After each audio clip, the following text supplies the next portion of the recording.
Assalomu alaykum. Efirda Xorazm 24 informatsion dasturi. Dastur taqdimoti bilan studiyadan Nilufar Nazarova. 3 mart kuni o'zining iqtidori, muhim g'oya va tashabbuslari, ibratli amaliy ishlari hamda erishgan yutuqlari bilan yoshlarga o'rnak bo'lib kelayotgan bir guruh xotin-qizlarni Zulfiya nomidagi davlat mukofoti bilan taqdirlash to'g'risidagi prezident qarori e'lon qilindi. Taqdirlanganlar orasida Urganch shahridagi 3-ixtisoslashtirilgan umumiy o'rta ta'lim maktabining 11-sinf o'quvchisi Shahzoda Kamolova hamda ayollar kurashi bo'yicha O'zbekiston terma jamoasi a'zosi, Osiyo chempionati, Osiyo o'yinlari, nufuzli xalqaro musobaqalar, jahon litsenzon turnirlar sovrindori Layloxon Sobirovalar ham bor. Ushbu xabarni mukofot egalarining yaqinlari, ustoz va murabbiylari xushnud bilan kutib oldi.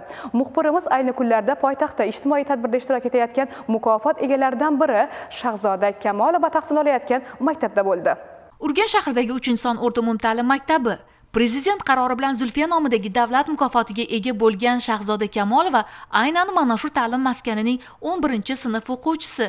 Maktab rus tiliga ixtisoslashgan bo'lib, 3000 nafardan ortiq o'quvchilar tahsil oladi. Ularga o'z sohasining yetuk mutaxassislari bo'lgan o'qituvchilar ta'lim-tarbiya beradilar. Shahzoda o'zining zukkoligi, tashabbuskorligi, o'qishdagi muvaffaqiyatlari bilan doim o'z tengdoshlariga namuna bo'lib kelgan. Maktabimiz ingliz tili va matematika fanlariga ixtisoslashtirilgan.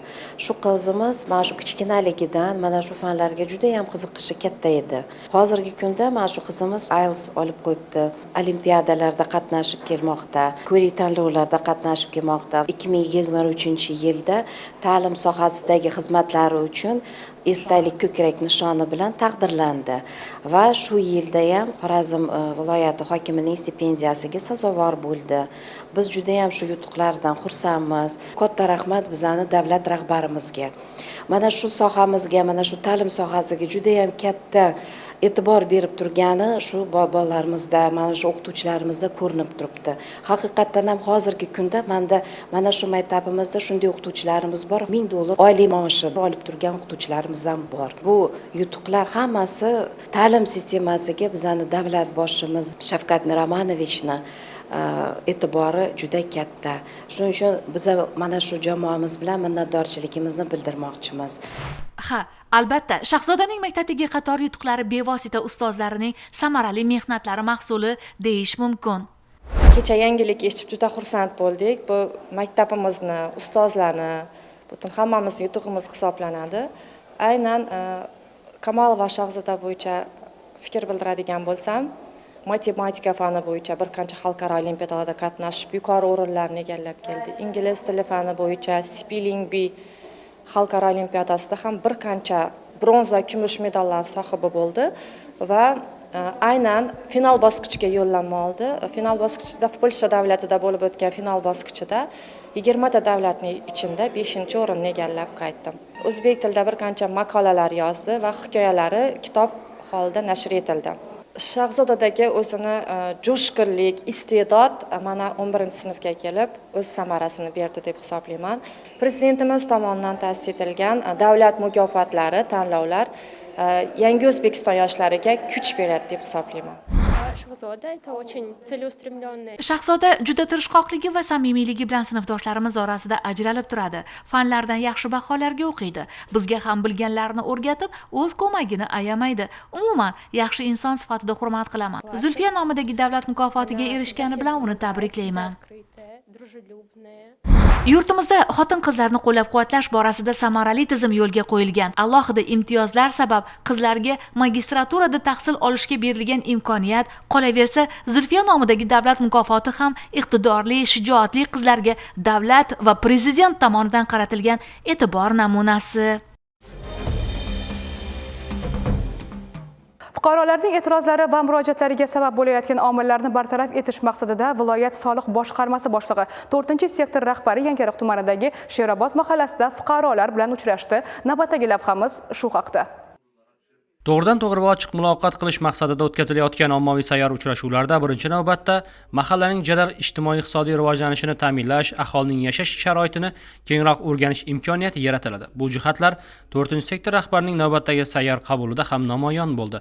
Unda kelib tushgan murojaatlar asosan chorvachilik va tikuvchilikka imtiyozli kredit olish, ko'chalar kesishmasiga, yo'l belgilari va svetofor o'rnatish hamda chiqindilar o'z muddatida olib ketilmayotganligi, piyodalar yurishi uchun yo'lakcha tashkil etish bilan birga subsidiya mablag'larini ajratish masalalari bo'ldi. Mahallamizda ishlab chiqarish bo'yicha tadbirkorlikni yo'lga qo'yacakman va bu tadbirkorlikda 4 fuqaromizni ish bilan ta'minlashni reja qilib turibmiz va bu bo'yicha mana kredit kerak bo'lib turibdi. Shularga o'zlarimiz murojaatlarimizni yo'lladik. Ular mana tez orada amaliy yordam ko'rsatishlarini aytdilar. Kreditni olganimizdan keyin shu o'zlarimiz mahallada non va non mahsulotlarini ishlab chiqarishni yo'lga qo'yacakman. Erkin muloqot tarzida o'tkazilgan uchrashuvda fuqarolar tomonidan mahallani rivojlantirish borasida ko'plab takliflar ham bildirildi. Sektor rahbari har bir murojaatga huquqiy maslahatlar berib, barchasi nazoratda ekanligini ta'kidladi va tegishli idora rahbarlariga topshiriqlar berdi.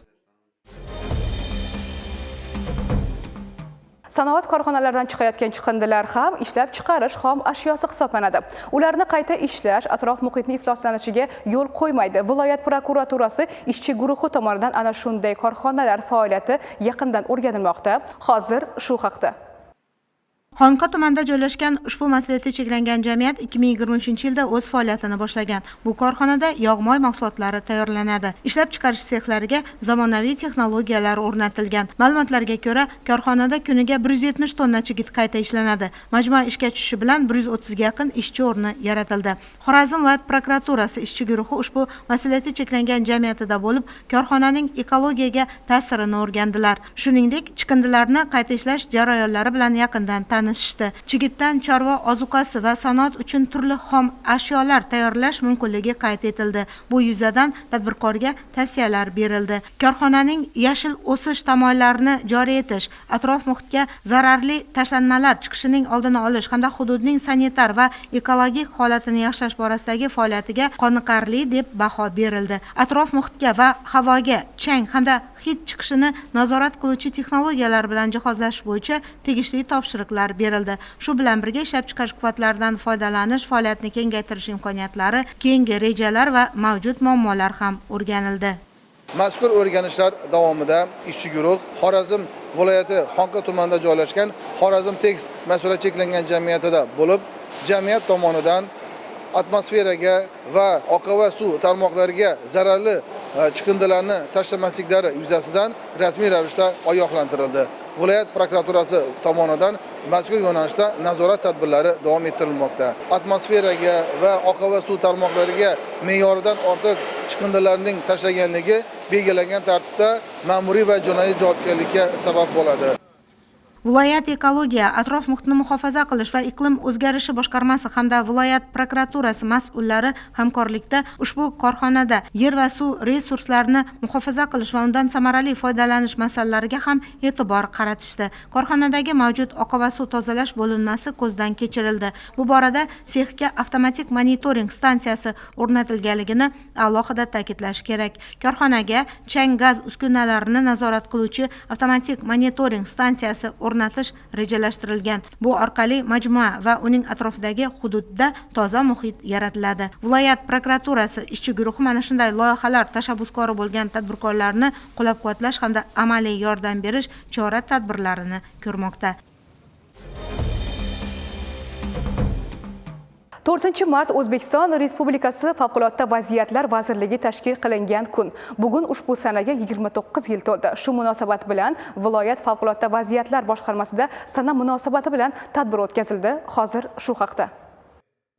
Kutilmaganda sodir bo'ladigan turli vaziyatlar, falokatlarda Favqulodda vaziyatlar vazirligi tizimidagi qutqaruv tuzilmalari qutqaruvchilari birinchi bo'lib ko'makka shoshiladi. Ularning tezkor harakatlari natijasida har xil ko'ngilsizliklarning oldi olinadi, oqibatlarni bartaraf etish choralari ko'riladi. O'tgan vaqt mobaynida vazirlik qutqaruv tuzilmalari eldoshlarimiz ishonchini qozonib, aholi hayoti va sog'lig'iga xavf tug'ilganda shoshilinch va samarali yordam ko'rsatadigan, o'z vaqtida ogohlantirish, qutqarish va yordam berish degan ulug'vor g'oya ostida xizmat qilishga tayyor, tezkor hamda professional jamoaga aylandi. Yuqori saviyada tashkil qilingan o'quv mashqlari va mashg'ulotlarning samaradorligi soha vakillarining tajribalarini mustahkamlashga xizmat qilayotir. Tadbirda so'zga chiqqanlar keyingi yillarda sohada olib borilayotgan ishlar natijasida yong'inlar hamda is gazidan zaharlanish holatlari avvalgiga nisbatan kamaygani, tezkor qutqaruv ishlarida insonlar hayoti saqlab qolinayotganini ta'kidlashdi. Sana munosabati bilan Favqulodda vaziyatlar vazirligi, viloyat hokimligi, viloyat prokuraturasi, viloyat ichki ishlar boshqarmasi, davlat va jamoat tashkilotlari vakillari soha xodimlarini kasb bayrami bilan samimiy qutladi. Vazirimiz tabrigi, hokim tabrigi, boshqarma boshlig'ining tabrigini o'qib eshittirdilar. Hammamiz xursand bo'ldik. Shu borada yosh xodimlar, faxriylar taklif qilingan. Hammamiz shod bo'ldi. Bayram tabrigini eshitib, men ham shu sohada 30 yildan ziyod xizmat etib, nafaqa chiqdim. 300 dan ortiq faxriyimiz bor. Hammasini shu yil davomida xabar olinib turibdi. Yaxshi kunlarda qatnashib turibmiz. Zimmamizga mas'uliyat ham yuklangan, shu yosh xodimlar bilan ish olib borish. Mana shu 3 yildan buyon shu yosh xodimlar shu joylarga chiqib, shahar tuman o'tishirish qismlariga chiqib, shular bilan uchrashuvlar o'tkazib, shu tarbiyaviy sohada ish olib borib turibmiz. Faxriylar nomidan hamma xodimlarni, hamkasblarimizni, yosh xodimlarni tabriklayman. Ta'kidlash kerakki, viloyatimizda favqulodda vaziyatlar boshqarmasi tizimida nafaqat erkaklar, balki ularning safida turib fuqarolar hayoti, sog'ligi va mol-mulki daxlsizligi yo'lida kecha-yu kunduz xizmat qilib kelayotgan ayollar ham bor. Bahor fasli boshlanishi bilan eng birinchi bizning bayramimiz boshlanadi. Bu kasb bayramimiz. Soha vakillarini chin dildan tabriklayman. Ularga sihat salomatlik tilayman. Mashaqqatli kasblarida kuch-quvvat, g'ayrat tilayman. Oilalari tinch ekan, ular hamisha xizmatda bardavomdirlar. Bundan tashqari yaqinda Xalqaro xotin-qizlarning bayrami 8-martni ham nishonlaymiz.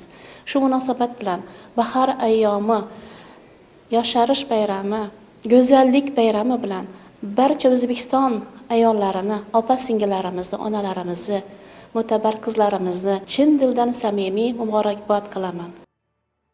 Vazirlik tashkil topganligining 29 yilligi munosabati bilan viloyat favqulodda vaziyatlar boshqarmasining bir guruh faol xodimlari samarali va sadoqatli xizmatlari uchun vazirlik, viloyat hokimi va boshqarma boshlig'ining faxriy yorliqlari hamda esdalik sovg'alari bilan taqdirlandi. Yosh harbiy xizmatchilarga navbatdagi harbiy unvonlar tantanali tarzda topshirildi.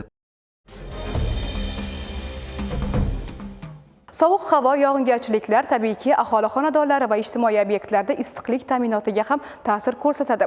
Bu esa markazlashgan holda issiqlik energiyasi bilan ta'minlovchi korxonalarning alohida nazoratda ishlashini talab etadi. Muxbirimizning shu mavzudagi lavhasi Urganch shahridan tayyorlangan. Viloyatimizda o'tgan yili kuz-qish mavsumiga katta tayyorgarlik ko'rildi, biroq qayerdagi mavsumga tayyorgarlik sust bo'lgan bo'lsa, bu kamchiliklar ham izg'irinli sovuq kunlarda yaqqol ko'rinib qoldi. Xorazm issiqlik manbai davlat unitar korxonasi Urganch shahridagi ko'p qavatli uy-joylar va ijtimoiy soha obyektlarini qish mavsumiga issiqlik energiyasi bilan uzluksiz ta'minlash maqsadida issiqlik tizimlarini modernizatsiya va rekonstruksiya qilish bo'yicha texnik ishlar amalga oshirilgan. Xorazm issiqlik manbai davlat unitar korxonasiga qarashli 99 ta qozonxona mavjud bo'lib, hozirgi kunda ushbu qozonxonalar 100% to'liq quvvatda ishlab kelmoqda. Qozonxonalarimizni ijtimoiy soha obyektlariga xizmat ko'rsatib kelayotganlari 56 ta bo'lib turib, hozirgi kunda 187 ta ijtimoiy soha obyektlariga xizmat ko'rsatib keladi. Shulardan 29 tasi sog'liqni saqlash obyektlari, 46 tasi maktab, internat, 31 tasi maktabgacha ta'lim tashkilotlari, 5 ta oliy ta'lim tashkiloti, 5 ta litsey, 16 ta kasb-hunar kollejlariga xizmat ko'rsatib kelmoqda. Korxonamizga qarashli qozonxonalarning 82% zamonaviy tejamkor qozonlar bilan ta'minlangan. Ushbu qozonlarimiz ob-havoning har qanday sharoitida ham o'z vazifasini to'liq bajarib bera oladi. Darhaqiqat, aholi ijtimoiy hayotining yanada yaxshilanib borishi jarayonida yoqilg'i, energetika resurslariga bo'lgan talabni kamaytirish, ko'p energiya sarflaydigan, jismonan va ma'nan eskirgan asbob-uskunalarni texnologik jihatdan zamonaviy, energiya tejamkor uskunalarga almashtirish, mavjud texnologiyalarni optimallashtirish va yangilarni joriy qilish muhim ahamiyat kasb etadi. Shu bilan birga yetkazib berilayotgan issiqlikni saqlab qolish ham muhim. Viloyatimizda bu borada muayyan ishlar amalga oshirilmoqda. Masalan, viloyat ko'p tarmoqli bolalar shifoxonasida ham ayni damda bemor bolajonlar va ularning qarovchilari uchun yetarlicha sharoit yaratilgan. Kuz-qish mavsumi tayyorgarliklar yaxshi bo'lganmi, biron marta shu issiqlikda uzilish bo'lgani yoki bo'lmasam avariya holatlari kuzatilmadi. Bo'limlarimiz, kasalxonamizmi hamma yerida issiqlik bilan ta'minlanishi ko'ngilda edik. Shu xonalarda 25 gradusdan kam xonalarimiz yo'q. Bemorlarimiz hammasi yengil kiyimlarda, bolajonlarimiz o'ynab yurib yuribdilar. 7 yil oldin uzilishlar bo'lar edi. Bizda shu eski qozonlar joylashtirilgan edi. Gazda uzilish bo'lib, ancha muammolar bo'lgan, sovuqlar bo'lgan, batareyalarimizni almashtirishga to'g'ri kelgan vaqtlari bo'lgan. Haroratim issiqda, babamiz yupqa yotibdi, nos kiysam yo'q, oyog'imda ustimdan vaj yo'q. Hamma sharoitlari yaxshi. Batareyalar issiqqina kecha kunduz, suv, sovuq suv hamma narsalari bor. Hech qanday qiynalib yotib turgan yerimiz yo'q. Ayniqsa kechqurunlari havo harorati pasaygan ayni kunlarda tibbiyot muassasalarining issiqlik va energiya ta'minoti doimiy nazoratga olingan. Qish mavsumida nafaqat markazlashgan tizimlar, balki individual tarzda isitiladigan obyektlarda ham texnik jihatlarga alohida e'tibor qaratilishi lozim. Xorazm ob-havoni kuzatish boshqarmasidan olingan ma'lumotga qaraganda, shu kecha kunduzda viloyatimizda havo o'zgarmaydi, yog'ingarchilik kutilmaydi. Ayrim joylarda tuman tushadi. Sharq tomondan har soniyada 7-12 metr tezlikda shamol esadi. Ba'zi hududlarda shamolning tezligi har soniyada 13-18 metrgacha yetishi mumkin. Kechasi 3-8 daraja sovuq, kunduzi 5-10 daraja iliq bo'ladi. Urganch shahrida esa kechasi 3-5 daraja sovuq, kunduzi 8-10 daraja iliq bo'ladi. Siz Xorazm 24 informatsion dasturini tomosha qildingiz. Keyingi efir soatlarida ko'rishguncha xayr, salomat bo'ling.